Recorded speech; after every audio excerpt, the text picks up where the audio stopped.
இந்த பகுதியில் உளவியல் அணுகுமுறையில் தியானத்தின் செல்வாக்கு குறித்து சிறந்த ஒலிப்பதிவினை கிருஷ்ணா யோகா பயிற்சி நிலையம் வழங்குகின்றது.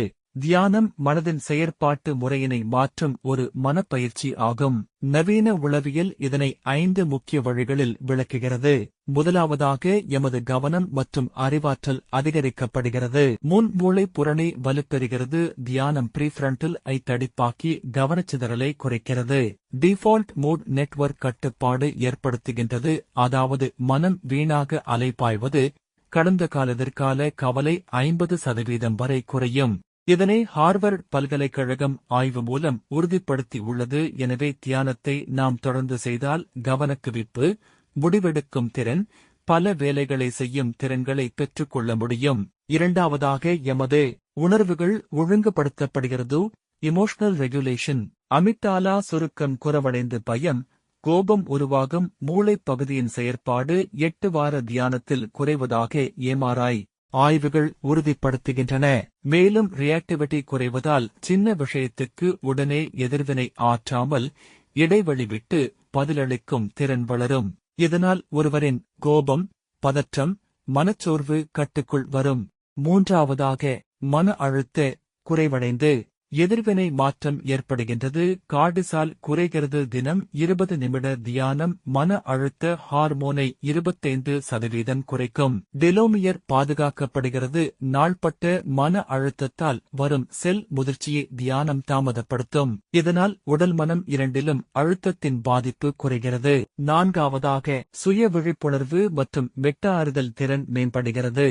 எண்ணங்களை பார்த்தல்.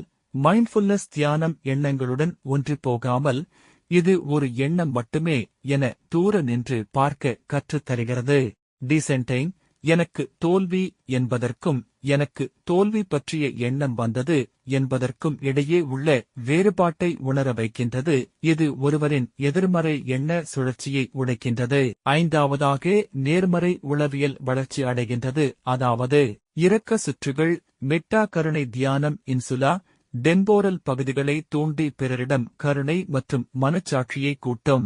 செரோடோனின், டோபமைன் நிறைவடைவதால் மகிழ்ச்சி தரும் நரம்பிய கடத்திகள் அதிகரிக்கும். இதனால் நன்றியுணர்வு, மனநிறைவு, வாழ்க்கையில் திருப்தி ஏற்படுத்தும். உளவியல் சிகிச்சைகளில் தியானம் எவ்வாறு பயன்படுகிறது என்பதை பார்ப்போம். என்பிசிடி மனச்சோர்வு மீண்டும் வராமல் தடுக்க மருந்துக்கு நிகரான பலனை தருகின்றது. என்பிஎஸ்ஆர் நாள்பட்ட வலி, பதற்றத்துக்கு 8 வாரம் தியான பயிற்சி வழங்கப்படுகிறது. டிபிடி ஆக்ட் உணர்ச்சி கட்டுப்பாடு. உளவியல் நிகழ்வுக்கு தியானம் முக்கிய கூறாக செல்வாக்கு செலுத்துகிறது.